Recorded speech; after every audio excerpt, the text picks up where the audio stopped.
પંચમહાલમાં પીએમજય યોજના અંતર્ગત ગેરરીતિ આચરતી હોસ્પિટલો સામે કડક કાર્યવાહી કરવામાં આવી છે।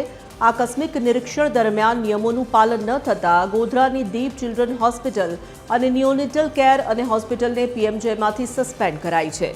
એક્સપાયર્ડ દવાઓ અને બિનજરૂરી માપદંડોની અપૂર્ણતા જણાતા કાર્યવાહી કરાઈ છે। આ ઉપરાંત કાલોલની મા ચિલ્ડ્રન અને જનરલ હોસ્પિટલને યોજનાકીય માહિતી કિયોસ્ક ન હોવા બદલ કારણદર્શક નોટિસ ફટકારી છે। સરકારી યોજનામાં ગેરરીતિ બદલ રાજ્ય સ્તરે આ કાર્યવાહી થઈ રહી છે।